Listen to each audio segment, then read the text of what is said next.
আল্লাযী ইউওয়াসওয়িসু ফি সুদুরিন নাস মিনাল জিন্নাতি ওয়ান নাস। জিন্নাতদের মধ্য থেকে, মানুষদের মধ্য থেকে। জিন দুই প্রকারের হয়, মানুষদের মধ্য থেকে, জিনদের মধ্য থেকে। ভালো জিন, মানুষদের মধ্য থেকে। জিন মানে কি?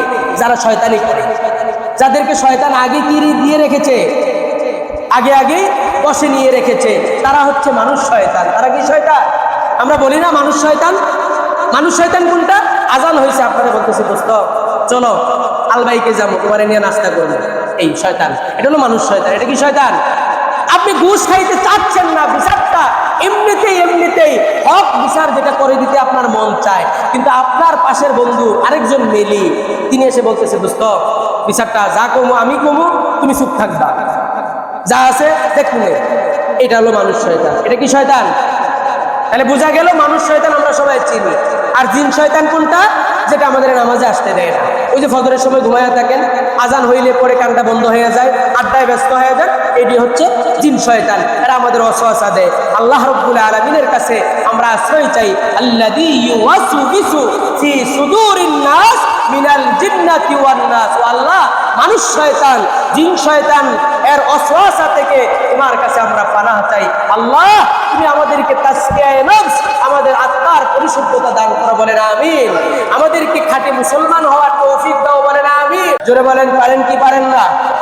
আল্লাহ তাআলা যেহেতু মা বাবা ছাড়াই আদমকে সৃষ্টি করতে পেরেছেন, সুতরাং বাবা ছাড়াও আল্লাহ পৃথিবীতে মায়ের মাধ্যমেও পৃথিবীতে মানুষ পাঠাতে পারেন, ঠিক কিনা? কিন্তু স্বাভাবিক প্রক্রিয়া হলো আল্লাহ তাআলা মা বাবা দুইজনের মাধ্যমে পৃথিবীতে মানুষ পাঠান, ঠিক কিনা? আমার মুসলমান ভাইরা, আদম সফিউল্লাহ আলাইহিস সালামকে আল্লাহ সৃষ্টি করলেন, জান্নাতের মাঝে রেখে দিলেন, বললেন আদম এখানে আমার ইবাদত করতে শুরু করে দাও। আদম সফিউল্লাহ অপূর্ণ ভাব। হযরত আদম সফিউল্লাহ তো মানুষ, ঠিক কিনা? আদম সফিউল্লাহ আলাইহিস সালাম একাধারে মানুষ ছিলেন, নবী ছিলেন, রাসূল ছিলেন। মানবিক কারণে আদম সফিউল্লাহ আলাইহিস সালাম তিনি একটু শূন্যতা অনুভব করলেন। আল্লাহ তাআলা আদম সফিউল্লাহর বাম পাজর থেকে আমাদের মা হাওয়া আলাইহিস সালাতু ওয়াস সালামকে সৃষ্টি করে দিলেন। আল্লাহ তাআলা অর্ডার করলেন, লা তাকরাবা হাযিহিস শাজারাতা ফাতাকুনা মিনাজ জালিমিন। ও আমার আদম, ওই যে গাছ দেখা যায়, ওই গাছের ফল তোমরা খেও না। এটা আমি আল্লাহ তাআলার একটা অর্ডার।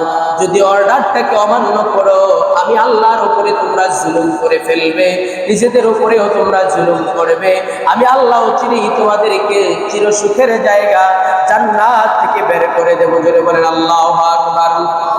আমার প্রিয় ভাইয়েরা, শয়তান তখন থেকে হযরত আদম সফিউল্লাহর পিছনে লেগে গেলেন। কেন? এই ইতিহাস আপনারা সবাই জানেন।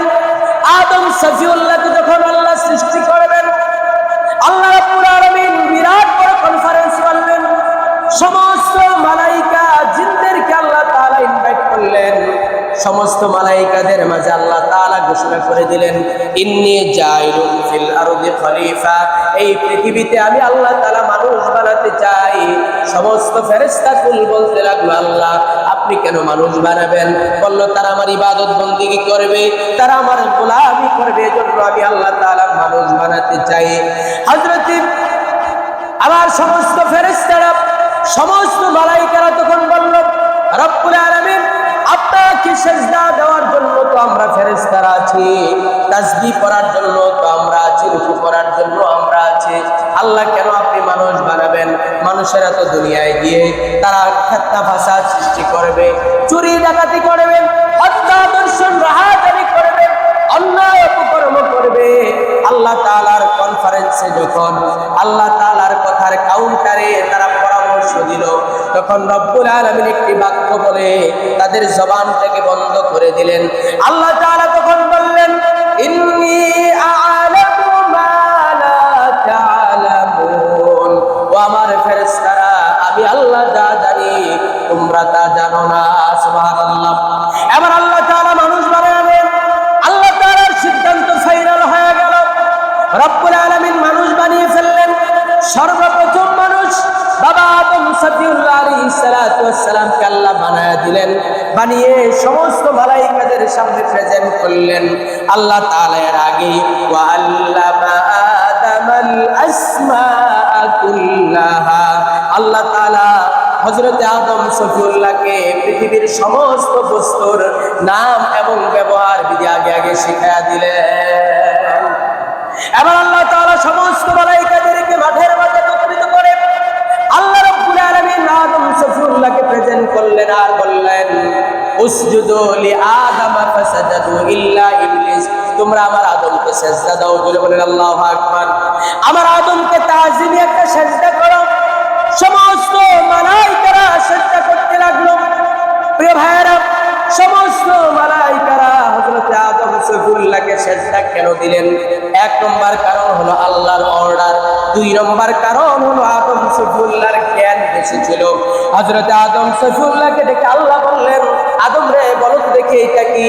হযরত আদম সফিউল্লাহ বললেন, আল্লাহ এটা একটা মোবাইল, এটা এইভাবে ব্যবহার করে। ও ফেরেশতা তুমি বলো এইটার নাম কি? ফেরেশতা কিছুই বলতে পারে না। জোরে বলেন আল্লাহু আকবার। আল্লাহ রাব্বুল আলামিন ডেকে বললেন, ও আদম এটা কি বলো? বলছে আল্লাহ এটা আংটি, এটা হাতের আঙ্গুলের মাঝে পড়ে। ও ফেরেশতা তুমি বলো তো এর নাম কি? বলতে পারে না। আমার মুসলমান ভাইরা, এই আয়াতে কারিমার তাফসিরে এসেছে আল্লাহ তাআলা হযরত আদম সফিউল্লাহকে এক একটা বস্তুর নাম 8 লক্ষ ভাষায় শিক্ষা দিয়েছেন। জোরে বলেন আল্লাহু আকবার। একটা বস্তুর নাম আল্লাহ 8 লক্ষ ভাষায় শিক্ষা দিয়েছেন। এটার নাম আমি জানি আংটি, আরবিতে এটাকে কি বলে আমি আপনি জানি না, বাংলায় কি বলে জানি, ইংরেজিতে কি বলে জানি না, ফ্রান্সিস ভাষায় কি বলে জানি না, চাইনিজ ভাষায় কি বলে জানি না। বর্তমানে পৃথিবীতে 3500-এর উপরে ভাষা আছে। তাহলে আদম সফিউল্লাহ থেকে এখন পর্যন্ত কত হাজার ভাষা দুনিয়া থেকে বিদায় হয়ে গেছে। এখন থেকে কিয়ামত পর্যন্ত কত ভাষা হারিয়ে যাবে। আল্লাহ তাআলা এক একটা বস্তুর নাম আদম সফিউল্লাহকে 8 লক্ষ ভাষায় শিক্ষা দিয়েছেন। আমার মুসলমান ভাইয়েরা, এই আয়াতের তাফসীরের নিচের অংশে আছে আল্লাহর হাবিব আমার আপনার প্রিয় রাসূলকে আল্লাহ কত জ্ঞান দিয়েছিলেন, কত ইলম দিয়েছিলেন। বাবা আদম সফিউল্লাহকে প্রতিটা জিনিসের নাম ব্যবহার বিধি 8 লক্ষ ভাষায় শিক্ষা দিয়েছেন। আদম সফিউল্লাহ সহ সমস্ত আম্বিয়া কেরাম, সমস্ত মানুষ জিন জাতি সবার ইলমকে যদি একত্রিত করা হয়, আল্লাহর হাবিবের ইলমের 1000 ভাগের 1 ভাগ ইলমও হবে না। প্রিয় ভাইরা আমার, আদম সফিউল্লাহকে আল্লাহ অর্ডার করে দিলেন ফেরেশতাদেরকে, উসজুদু লি আদম, তোমরা আমার আদমকে সিজদা করো। এবার সমস্ত মালাইকারা আদমকে সিজদা শুরু করে দিল, ইল্লা ইবলিস, ইবলিস ছাড়া। এই কথা আপনারা সবাই জানেন। ইবলিস সেদিন সিজদা করতে পারে নাই, সিজদা দেয় নাই। আমার মুসলমান ভাইরা, ইবলিস সেদিন যুক্তি দাঁড় করিয়েছিল, আল্লাহ আমি কেন তারে সিজদা দেব? আল্লাহ বলছেন আমি অর্ডার করেছি তারে সিজদা দাও। এবার ইবলিস যুক্তি দিল, আল্লাহ খালাকতাহু মিন তিন, ও আল্লাহ খালাকতানি মিন নার, আমাকে আপনি আগুন থেকে বানিয়েছেন আর আদম সফিউল্লাহকে আপনি মাটি থেকে বানিয়েছেন। জোরে বলেন আল্লাহু আকবার। সে আল্লাহর দরবারে আর্গুমেন্ট পেশ করলো, যুক্তি দিল। তিনি বলল আনা খায়রুম মিন, শয়তান বলল আমি তো আদম থেকে শ্রেষ্ঠ। আল্লাহ বললেন কিভাবে? তখন সে যুক্তি দিল খালাকতানি মিন নার ওয়া খালাকতাহু মিন তিন, ও আল্লাহ আমারে আপনি বানায়েছেন আগুন থেকে আর আদম সফিউল্লাহকে বানায়েছেন আপনি মাটি থেকে, সুতরাং আগুনের শক্তি বেশি না মাটির শক্তি বেশি? প্রিয় ভাইয়ের আমার, মাটির শক্তি বেশি। কিন্তু শয়তান সেটা বুঝতে পারলো না। শয়তান যুক্তি দাঁড় করালো, আল্লাহ মাটি যদি উপরের মাঝে ঢিল মারে আবার এটা জমিনের মাঝে নিচে চলে আসবে, তার মানে এটা নিচের দিকে যায়। আর আমি আগুন, আমাকে যতই জ্বালানো হবে ততই আমি লেলিহান সীতা হয়ে উপরের দিকে উঠতে থাকবো। সুতরাং আনা খায়রুম মিনহু, আমি আদম থেকে শ্রেষ্ঠ। জোরে বলেন নাউজুবিল্লাহ। শয়তান এই কথা জানে না যে আগুনকে মাটি দ্বারাও নিভানো যায়, ঠিক কিনা? আগুনকে মাটি দ্বারাও নিভানো যায়, আগুনের চাইতে মাটির শক্তি বেশি। প্রিয় ভাইয়েরা, এই কথাটা শয়তান জানতো না। শয়তান সেদিন আল্লাহ পয়গম্বর আদম সফিউল্লাহকে সেজদা করে নাই, আল্লাহ তাআলা তারে দুনিয়ায় পাঠায় দিলেন। আমার ভাইয়েরা বলছিলাম, মা হাওয়া আলাইহিস সালাতু ওয়াস সালামকে বানিয়ে যখন আদম সফিউল্লাহকে পরিপূর্ণ করে দিলেন, তখন এই দুইজনের মাঝে শয়তান এসে আদম সফিউল্লাহকে ওয়াসওয়াসা দিতে পারে নাই। সর্বপ্রথম মা হাওয়া আলাইহিস সালাতু ওয়াস সালামকে ওয়াসওয়াসা দিয়ে ওই গাছের কাছে নিয়ে যায়, নিষিদ্ধ গাছের কাছে। ওই ফল দুজনে মিলে খেয়ে ফেলে। এরপরের ঘটনা আপনারা সবাই জানেন। হযরত আদম এবং হাওয়া দুইজনকে আল্লাহ তাআলা এই দুনিয়ায় পাঠায় দিলেন। এটাও হিকমত কার? কারণ জান্নাত হলো পবিত্র জায়গা, সেখানে সন্তান জন্মগ্রহণ করানোর কোনো সুযোগ নাই। এজন্য আল্লাহ তাআলা পৃথিবীতে মানুষ আবাদ করবেন, এজন্য একটা ক্রাইটেরিয়া অবলম্বন করে আল্লাহ তাআলা আদম এবং হাওয়া দুইজনকে পৃথিবীতে পাঠায়া দিলেন। যেই দিন শয়তানকে আল্লাহ রাব্বুল আলামিন বের করে দিলেন, আযাজিল বানায়া দিলেন, লানতের জিনজির আল্লাহ যেদিন তাকে পরায়া দিলেন, সেই দিন শয়তান আল্লাহর দরবারে চ্যালেঞ্জ করে বলেছিল, আল্লাহ এই আদম সন্তানের কারণে, আদমের কারণে আমি মালাইকাতের সর্দার হওয়ার পরেও আজকে আমি আপনার নাফরমান হয়ে গেলাম। আমি আপনার সাথে কথা দিচ্ছি, চ্যালেঞ্জ নিলাম, এই আদম সন্তানদেরকে জান্নাতে যেতে আমি বাধা দিব। জোরে বলেন নাউজুবিল্লাহ। আমি তাদেরকে ইয়ামিন, ইয়াসার, ডান থেকে বাম থেকে, সামনে থেকে পেছন থেকে আমি তাদেরকে বাধা দেব, ওয়াসওয়াসা দিয়ে তাদেরকে মিসগাইড করে আমি তাদেরকে জাহান্নামে নিয়ে যাব। আমি দেখব কি করে আদমের বেটা এই সন্তানগুলি আপনার জান্নাতে যায়। জোরে বলেন আল্লাহু আকবার। আবার মুসলমান ভাইয়েরা, কিন্তু শয়তান একথা জানে না। চতুর্দিক থেকে শয়তান ওয়াসওয়াসা দিয়ে বান্দাদেরকে গুনাহ করাবে, বান্দীদেরকে গুনাহ করাবে। বান্দারা যখন দুহাত উপরে দিকে তুলে হৃদয়ের মণিকোঠা থেকে রবকে ডাক দিবে, আল্লাহ আমার জীবনে ভুল করে ফেলেছি, গুনাহ করে ফেলেছি। আল্লাহ বলেন, ডাক দিতে দেরি আমি আল্লাহ তাদেরকে মাফ করতে দেরি করব না। প্রিয় ভাইরা আমার, এজন্য আল্লাহ রাব্বুল আলামিন এই পৃথিবীতে মানুষ সৃষ্টি করে তাদেরকে দুইটা অংশ দিলেন, একটা হলো দেহ, আরেকটা হলো আত্মা, যেটাকে আমরা রূহ বলি। জোরে বলেন আল্লাহু আকবার। আল্লাহ তাআলা এই পৃথিবীতে মানুষ সৃষ্টি করলেন, এই স্ট্রাকচারটাকে আল্লাহ তাআলা ফেরেশতাদের মাধ্যমে তৈরি করলেন। এই ফেসটাকে, চেহারাটাকে আল্লাহ তাআলা নিজ হাতে বানালেন। সুবহানাল্লাহ। আল্লাহ তাআলা বলেন, লাকাদ খলাকনাল ইনসানা ফি আহসানি তাকওয়িম। বান্দা, তোমাকে আমি আল্লাহ তাআলা উত্তম, সুন্দর, চমৎকার অবয়ব দিয়ে আমি তোমাকে বানিয়েছি। সুবহানাল্লাহ। একটু কল্পনা করুন তো দেখি, আপনার নাকটাকে যদি আল্লাহ তাআলা বগলের নিচে দিয়া দিতেন, এই জায়গায় না দিয়া, তাহলে খাবারটা গ্রহণ করার আগে খাবারটারে বগলের নিচে নিয়ে পরীক্ষা করা লাগতো খাবারটা কি ভালো না পচা, ঠিক কিনা? আল্লাহ তাআলা যদি আপনার এই চোখগুলারে পিঠের দিকে দিয়ে দিতেন, আপনার অবস্থাটা কি হইতো? আল্লাহ তাআলা বলেন, বান্দা তোরে যেইভাবে দিলে পরে সুন্দর হবে, ওইভাবে আমি আল্লাহ দিয়ে তোরে চমৎকার করে বানিয়েছি। সুবহানাল্লাহ। প্রিয় ভাইয়েরা আমার, আল্লাহ বলেন, বান্দা তোমারে যখন যেটা যেই জায়গায় দেওয়া দরকার আমি আল্লাহ তাআলা চমৎকার অবয়বে তোমারে বানালাম।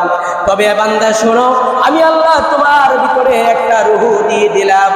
এই রূহটা কোনো কিছুই নয়। বর্তমান মেডিকেল সায়েন্স অনেক পরীক্ষা নিরীক্ষা করে দেখেছে, ভিতরে আমাদের দুধের 2 ইঞ্চি 2 আঙ্গুল নিচে, বাম স্তনের 2 আঙ্গুল নিচে একটা পাম্পিং করে একটা সংহারক হয়, আবার সংকুচিত হয়, সম্প্রসারণ হয়। ওই বিজ্ঞানীরা পরীক্ষা করে দেখেছে এটা কিসের কারণে হয়। পরীক্ষা করে তারা কোনো কিছুই পায় না, কুল কিনারা পায় না। এটা কেন সংকুচিত হয়, আবার কেন এটা আবার বড় হয়ে যায়, বিজ্ঞানীরা আজ পর্যন্ত আবিষ্কার করে এটাকে পারতে পারে নাই। সুবহানাল্লাহ। এটা এখনো বের করতে পারে নাই বিজ্ঞানীরা, যে এটা কিসের কারণে, কি এমন শক্তি এখানে আছে, কিসের সাথে এটা কানেক্ট, যে এটার কারণে এটা হয়। আপনার হাতের রগের কারণে রক্তটা থেকে এক রগ থেকে আরেক রগ দিয়ে রক্ত প্রবাহিত হয়, আমরা চুপটা দিয়ে দেখি কিসের কারণে পাওয়া যায়।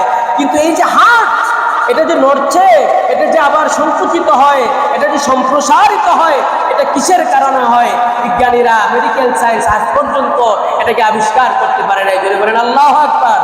অথচ এটার কথা আল্লাহ তাআলা 13,000 বছর আগে এটার জবাব দিয়েছেন। সুবহানাল্লাহ। নবীজির কাছে এসে কিছু ইহুদি এবং অমুসলিমরা নবীজিরে আটকে দেওয়ার জন্য এসে প্রশ্ন করেছে, ও নবী, আপনি যদি সত্য নবী হয়ে থাকেন তাহলে বলেন তো দেখি কুলির রূহ, রূহটা কি? ও নবী, আপনি তো আমার ওহী ছাড়া কিছুই বলতে পারবেন না। ও নবী, আমি আপনাকে বলছি শুনুন, কুলির রূহু মিন আমরি রব্বি, এই রূহটা কিছুই নয়, এই রূহটা হচ্ছে আমি আল্লাহর একটা আদেশ। সুবহানাল্লাহ। ও বান্দা, আমি আল্লাহ বললাম আব্দুল করিমের ভিতরে রূহ তুমি প্রবেশ করো। আব্দুল করিম চলতে পারে, নড়তে পারে, আব্দুল করিম ব্যবসা বাণিজ্য করতে পারে, বিয়ে শাদী করতে পারে, রাজনীতি করতে পারে, সব করতে পারে। আবার যেই না আল্লাহ বলেন আব্দুল করিমের রূহ বের হয়ে যাও, আর ভিতরে যাবা না, সাথে সাথে আব্দুল করিম মসজিদের মাইকে লাশ হয়ে যায়। ঠিক কিনা? আমার মুসলমান ভাইয়েরা, এই জন্য মানুষ যখন হাঁচি দেয়, হাঁচি দেওয়ার সাথে সাথে যে ব্যক্তি হাঁচি দিবে ওই ব্যক্তি আলহামদুলিল্লাহ বলতে হয়। কি বলতে হয়? মানুষ যখন হাঁচি দেয় তখন মানুষ কি বলতে হয়? আলহামদুলিল্লাহ বলতে হয়। যে ব্যক্তি হাঁচি দিলেন তিনি আলহামদুলিল্লাহ বলবেন, তার এই আলহামদুলিল্লাহ যিনি শুনবেন পাশের লোকেরা বলবেন ইয়ারহামুকাল্লাহ, জুড়ে বলেন আল্লাহু আকবার। আবার ওই পাশের লোকের ইয়ারহামুকাল্লাহ শোনার পরে হাঁচিদাতা ব্যক্তি বলতে হয় ইউসলিহ লাকুম বালাকুম, জুড়ে বলেন আল্লাহু আকবার। এটা কেন? এই হাদিস গবেষণা করে বিজ্ঞানীরা এটাই বের করেছেন, মানুষ যখন হাঁচি দেয় তখন 2.5 থেকে 3,000 জীবাণু তার ভিতর থেকে বের হয়ে যায়। সুবহানাল্লাহ। এটা কয়েক কিলোমিটার বেগে হাঁচিটা মানুষের ভিতর থেকে বের হয়। প্রিয় ভাইয়েরা আমার, আপনারা জানেন ঝড় তুফান যখন হয় 140 কিলোমিটার বেগে ঝড় তুফান বাতাস যখন প্রবাহিত হয় তখন বড় ধরনের কি হয়ে যেতে পারে? ক্ষতির আশঙ্কা দেখা দিতে পারে।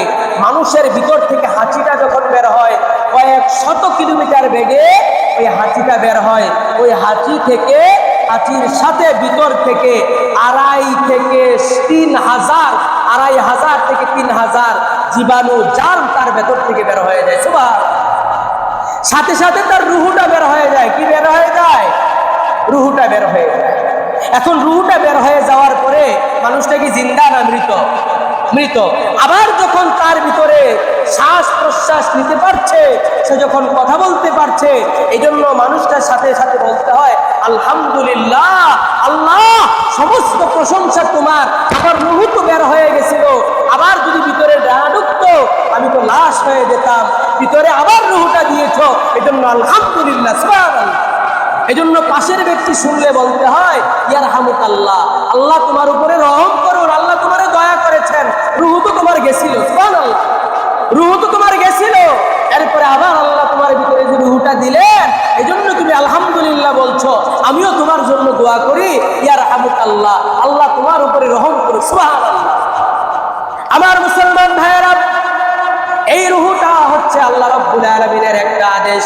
আল্লাহ নবীকে শিখায়া দিলেন, নবী আপনার কাছে যখন রুহুর ব্যাপারে তারা প্রশ্ন করে আপনি বলুন কুলির রূহু মিন আমরি রব্বি, এই রুহুটা হচ্ছে আমার রবের দয়া, আমার রবের একটা আদেশ। ধরে বলেন আল্লাহু আকবার।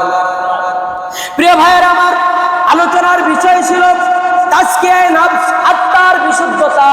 আত্মার পরিশুদ্ধতার সাথে শয়তানের একটা কানেক্টিভিটি আছে না নাই? জোরে বলেন আছে না নাই? ওই যে বলছিলাম আদম সফিউল্লাহ আলাইহিস সালামকে সেজদা দেওয়ার ব্যাপারে যখন ইবলিস সেজদা দেয় নাই তখন আল্লাহর দরবারে সে চ্যালেঞ্জ করেছিল। সে চ্যালেঞ্জ করেছিল 3টা। কয়টা? জোরে বলেন কয়টা চ্যালেঞ্জ করেছিল? সে 3টা চ্যালেঞ্জ করেছিল।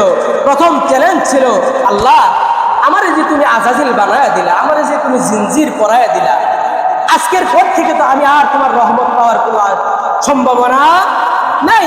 আজকের পরের থেকে আমি যা পাবো সবই তোমার রাগ, ক্রোধ, গুসা। আজকের পর থেকে তোমার ভালোবাসা পাওয়ার সুযোগ আমার আর নাই, যেহেতু আমার এই জিল্লতির একটা জিনজির তুমি পরায়া দিয়েছ। তবে আমি যে এত এত হাজার হাজার লক্ষ বছর তোমার ইবাদত বন্দিগি করলাম, এটার বিনিময়ে কিছু দিবা না? জোরে বলেন আল্লাহু আকবার। কে বলছে? শয়তান বলছে, আল্লাহ তুমি যে আমার আজাজিল বানায়া দিলে, আমার কিচ্ছু দিবা না? তখন আল্লাহ বললেন, শয়তান তুই চাইস কি? কি চাস? শয়তান বলল, আল্লাহ আমার 3 দফা দাবি। কয় দফা দাবি? আমি তোমার কাছে 3টা জিনিস চাই। বলল কি? বলছে আমার ফার্স্টলি প্রথমত আমার আবদার হচ্ছে, আমার দাবি হচ্ছে, আমারে তুমি কিয়ামত পর্যন্ত হায়াত দেওয়া লাগবে। কতদিন? কিয়ামত পর্যন্ত হায়াত দিতে হবে। আমি কথা জানি যে হায়াতের মালিক তুমি, মৌতের মালিকও তুমি, আমারে বানাইছো তুমি, এটা আমি এটাও জানি যে তুমি রিজিকের মালিক, সব কিছু এটা জানি। কিন্তু আমারে তুমি শয়তানি করার জন্য প্রথম দাবি হইল কিয়ামত পর্যন্ত হায়াত দেওয়া লাগবে। কতদিন? কেন? তোমার আদম বাঁচবে কতদিন? বলছে আদম তো তার সন্তান কিয়ামত পর্যন্ত বাঁচবে। তাহলে আল্লাহ আমার প্রথম দাবি হইল কিয়ামত পর্যন্ত আমার হায়াত দিতে হবে, যেন এই আদমের সন্তানদের সাথে আমি শয়তানি করতে পারি। জোরে বলেন আল্লাহু আকবার। 2 নম্বর দাবি বলছে আল্লাহ, 2 নম্বর দাবি হইল, মজার ব্যাপার হলো আমি কথা জানি যে রিজিকের মালিক তুমি, শয়তানি তো করবো আমি, রিজিক তো আর কেউ আমারে দিবে না তুমি ছাড়া, তবে আমারে তুমি কিয়ামত পর্যন্ত রিজিকের ব্যবস্থাও করা লাগবে। সুবহানাল্লাহ। আল্লাহ আরেকটা আবদার হইল, রিজিক শুধু আমারে দিলে হইবে না, আমার যে সাঙ্গ পাঙ্গ, আমার যে শয়তানের টিম, আমার যেই চেলাচামুন্ডা থাকবে, আমার যে কর্মী বাহিনী আছে, তাদেরও কিয়ামত পর্যন্ত রিজিক তুমি দেওয়া লাগবে। সুবহানাল্লাহ। আল্লাহ বললেন যা মঞ্জুর। এবার শয়তান বলল যে আল্লাহ আমার আরেকটা পাওয়ার দেওয়া লাগবে, আমার আরেক দফা দাবি। বলছে কি দাবি? আল্লাহ তুমি আমার কিয়ামত পর্যন্ত হায়াত দিলা, পাইলা, তুমি আমার কিয়ামত পর্যন্ত আমার কর্মী বাহিনী সহ খাবারের ব্যবস্থা করবে, এটাও পাইলাম, তবে আমি যে শয়তানি করব, আমি যে দুষ্টমি করব, স্বামীতে স্ত্রীতে ঝগড়া বাঁধাইয়া ডিভোর্স করাইয়া দেব, বাইতে বাইতে ঝগড়া লাগাইয়া খুনাখুনি করাইয়া দেব, বাইতে বুনতে ঝগড়া লাগাইয়া যে আমি সমাজটারে নষ্ট করে দেব, আর স্বামীতে স্ত্রীতে বিবাদ লাগাইয়া ডিভোর্স করাইয়া যদি দেখে যে এই বেটা শয়তান যায়, তাহলে তো আমার পাও আস্ত রাখবে না, আমারও তো ঠ্যাঙ্গায়া দিবে। আমার এই পাওয়ার দিতে হবে, আমি শয়তানি করব, তবে আন্ডারগ্রাউন্ডে যেন আমারে কেউ দেখতে না পায়। এই আবদারটা তোমার রাখা লাগবে, নয়তো আমি শয়তানি করতে পারবো না। কারণ একটা প্যাঁচ লাগাইয়া দেবো, শয়তান যদি দেখে আমারে, আমার তো ঠেঙ্গায় মেরে ফেলবে। আমার কর্মী বাহিনীর কি প্রশিক্ষণ দেব? আমারে সহ আমার কর্মী বাহিনীর আন্ডারগ্রাউন্ডে গোপনে গোপনে রগের শিরায় শিরায় অন্তরে ঢুকে ঢুকে আমি তাদেরকে অশ্বাসা দেব, তাদের মাঝে বিবাদ লাগাবো, ঝগড়াঝাটি লাগাবো, ফাসাদ সৃষ্টি করব, আমারে যেন দেখতে না পায়। এই পাওয়ারটা তুমি আমারে দেওয়া লাগবে। আল্লাহ বললেন যা, আপনি বলছেন সুবহানাল্লাহ। আল্লাহ বললেন যা মঞ্জুর। এবার শয়তান কি বললো জানেন? শয়তান তখন একটা চ্যালেঞ্জ করেছিল, বলেছিল আল্লাহ তুমি যে আমার এতটা পাওয়ার দিলা, তুমি কি একটু ভাবছো, একটু চিন্তা করছো? তুমি কি আমার কি পাওয়ারটা দিছো? আমার কিয়ামত পর্যন্ত হায়াত দিলা, আমার দিলা কিয়ামত পর্যন্ত কর্মী বাহিনী সহ খাবারের ব্যবস্থা, আমারে তুমি দিলা আন্ডারগ্রাউন্ডে অশ্বাসা দেওয়ার জন্য, শয়তানি করার জন্য ক্ষমতা। এবার তো তোমার এই আদম সন্তানগুলি, তোমার এই আদম বান্দাগুলি একটাও জান্নাতে যাইতে পারবে না। আসলে কি যাওয়ার কথা ভাই? কারণ শয়তানরে যেই পাওয়ার দিছে, শয়তান যদি শয়তানি করা শুরু করে, তাহলে কি আমরা জান্নাতে যাওয়ার সুযোগ আছে? শয়তান তখন বলল আল্লাহ তুমি যে আমার এতগুলো পাওয়ার দিয়ে দিলা, শোনো আমি এই তোমার এই বান্দাগুলিকে ডান দিক থেকে বাম দিক থেকে সুম্মা লাআতিয়ান্নাহুম মিন বাইনি আইদিহিম ওয়া মিন খালফিহিম ওয়া আন আইমানিহিম ওয়া আন শামাইলিহিম। আল্লাহ জেনে রেখো, আমি এই তোমার এই আদম বান্দাগুলারে, তোমার এই আদম সন্তানগুলারে ডান দিক থেকে ওয়াসওয়াসা দেব, বাম দিক থেকে ওয়াসওয়াসা দেব, সামনে থেকে দেব, পেছন থেকে দেব। আমি দেখে নেব যে আদমের কারণে জিল্লতির জিনজির আমি পড়লাম, কি করে তোমার এই আদম সন্তানগুলি জান্নাতে যায়, আমি এটা দেখে নেব। ওয়ালা তাজিদু আকসারুহুম শাকিরিন, তাদের অধিকাংশরেই তুমি কৃতজ্ঞ পাইবা না, অকৃতজ্ঞ বানায়া ছাড়বো। এই চ্যালেঞ্জটা কার? এই চ্যালেঞ্জটা কার? কার সাথে করেছে? আল্লাহর সাথে। শয়তান এই চ্যালেঞ্জ করে বলেছে আল্লাহ তোমার এই সন্তানগুলারে, তোমার এই আদম সন্তানগুলারে আমি চতুর্দিক থেকে ওয়াসওয়াসা দিয়ে জাহান্নামী বানায়া দেব। যে আদমের কারণে আমি আজকে জান্নাত থেকে বের হইতে হয়, এই আদম সন্তান একটারও জান্নাতে আনতে দেব না। আল্লাহ সুবহানাহু ওয়া তাআলা বলেন শয়তান তুমি একথা জানো না, তুমি যখন ডান দিক থেকে বাম দিক থেকে সামনে থেকে পেছন থেকে আমার আদম সন্তানগুলিকে ওয়াসওয়াসা দিয়ে গুনাহের কাজ করিয়ে ফেলবা, গীবত করবা, শিকায়াত করাবা, জেনা ব্যভিচার করিয়ে ফেলবা, হত্যা দর্শন চুরি ডাকাতি করিয়ে ফেলবে।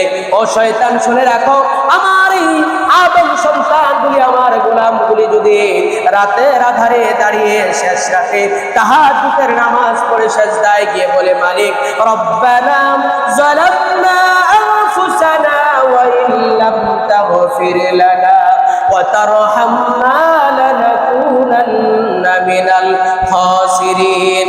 তারা যদি আমার দরবারে বলেন, মালিক যা করেছি ভুল করেছি, গুনাহ করে ফেলেছি, অপরাধ করে ফেলেছি, আল্লাহ শয়তানের ওয়াসওয়াসায় পড়ে, নিজের নফসের তাড়নায় পড়ে গুনাহ করে ফেলেছি, মালিক তুমি আমাদেরকে মাফ করে দাও।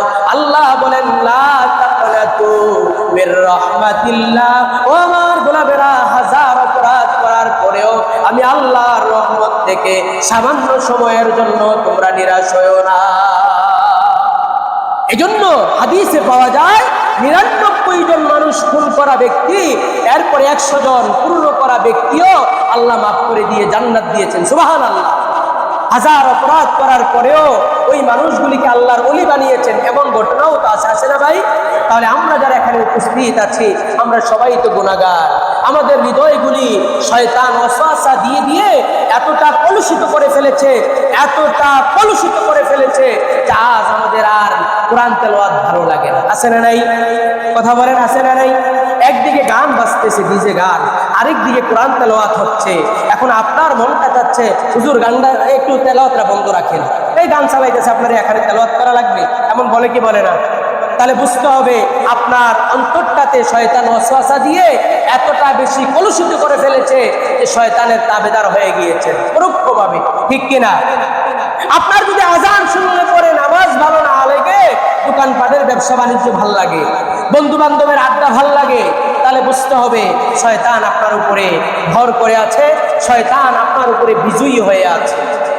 শয়তান আপনার উপরে বিজয় হয়ে আছে কিনা এটা বোঝার জন্য পরীক্ষা হলো, আজান হলে আপনি মসজিদমুখী হন, নাকি দোকানের দিকে যান, নাকি বাড়ির দিকে যান, নাকি বন্ধু বান্ধবের আড্ডায় যান। সকালবেলায় আপনি ফজরের নামাজটা পড়ে একটু কোরআনটা হাতে নেন কি নেন না, তাসবিহগুলি পড়তে একটু ভালো লাগে কিনা, আপনার কথায় কথায় মুখ থেকে সুবহানাল্লাহ আলহামদুলিল্লাহ আসে, নাকি অমুকের পর কোনটা আসে। এটা দিলেই আপনি, এটা পরীক্ষা করলেই, এই থার্মোমিটারটা যদি আপনি ব্যবহার করেন, তাইলেই বুঝতে পারবেন শয়তান আপনার উপরে বিজয়ী না আপনি শয়তানের উপরে বিজয়ী। আজান হলে যদি মসজিদে চলে আসেন, আপনি শয়তানের উপরে বিজয়ী। আপনি যদি তেলাওয়াত করতে পছন্দ করেন, আপনি শয়তানের উপরে বিজয়ী। আপনি যদি ভালো কাজ করতে পছন্দ করেন, তাহলে আপনি শয়তানের উপরে বিজয়ী। আর ভালো কাজের ফাঁকে ফাঁকে মাঝে মাঝে ভালো কাজ, বেশিরভাগ সময় খারাপ কাজ, তাহলে শয়তান আপনার উপরে বিজয়ী, ঠিক কিনা? আর অধিকাংশ সময় যদি আপনি ভালো কাজ করতে পছন্দ করেন, তাহলে শয়তান নিচে আছে, আপনি বিজয়ী আছেন। সুতরাং এইটা পরীক্ষা করে আমরা সিদ্ধান্ত নেওয়া দরকার, আমরা কি ভালো কাজ করব না খারাপ কাজ করব, ঠিক কিনা? আমরা আমাদের অন্তরটাকে পরিশুদ্ধ করতে হবে প্রিয় ভাইয়েরা। অন্তর পরিশুদ্ধ হয়ে গেলে আপনার সব পরিশুদ্ধ হয়ে যাবে। আগে একটা জুমায় আমরা বলেছিলাম, এই অন্তরটা হচ্ছে একটা পুরো বডির রাজধানী, পুরো বডির রাজধানী। অন্তর যদি ভালো হয়ে যায়, তাহলে এই হাত ভালো হয়ে যায়, ওজনে কম দেয় না, খাদ্যে ভেজাল দেয় না, এই হাত কোনো করোনারির হাত স্পর্শ করে না। মানুষের অন্তর যদি ভালো হয়ে যায়, এই চোখ নিষিদ্ধ জিনিসের দিকে তাকায় না। মানুষের অন্তর যদি ভালো হয়ে যায়, এই পা সিনেমা হলের দিকে যায় না। আর অন্তর যদি খারাপ হয়ে যায়, এই চোখ খুঁজে বেড়ায় নারী কোথায় আছে, এই হাত খুঁজে বেড়ায় কোথায় অবৈধভাবে মানুষকে অন্যায়ভাবে অত্যাচার করা যাবে, জুলুম করা যাবে, এই পা খুঁজে বেড়ায় কোথায় নিষিদ্ধ জায়গা আছে, ঠিক কিনা? সুতরাং অন্তর যদি ভালো হয়ে যায়, আপনার পুরো বডি ভালো হয়ে যাবে। এই হাত কখনো খাদ্যে ভেজাল দিবে না, এই হাত কখনো ওজনে কম দিবে না। এজন্য শয়তান সবসময় চেষ্টা করে আপনার অন্তরে ঢুকে আপনাকে ওয়াসওয়াসা দেওয়ার জন্য। এজন্য আমরা সূরা নাসের ভিতরে কি পড়ি? আল্লাযী ইউওয়াসওয়িসু ফি সুদুরিন নাস। ও আল্লাহ, আমার এই যে বক্ষ, আমার যে অন্তরের ভিতরে যে হার্ট, এই কলবের ভিতরে তো শয়তান প্রবেশ করে আছে, শয়তান আমাকে ওয়াসওয়াসা দিচ্ছে। আল্লাহ, আমি আপনার কাছে শয়তানের এই অন্তরের ওয়াসওয়াসা থেকেও পানা চাই। সুবহানাল্লাহ। আমরা পড়ি না সবাই সূরা নাসের ভিতরে, কুল আউযু বিরাব্বিন নাস। আমরা আমাদের রব, যিনি মানুষের রব, তার কাছে আমরা আশ্রয় চাই। মালিকিন নাস, যিনি মানুষদের মালিক, তার কাছে আশ্রয় চাই। ইলাহিন নাস, যিনি ইলাহ, মানুষদের ইলাহ, প্রভু, তার কাছে আমরা আশ্রয় চাই। কিসের আশ্রয়? মিন শাররিল ওয়াসওয়াসিল খান্নাস।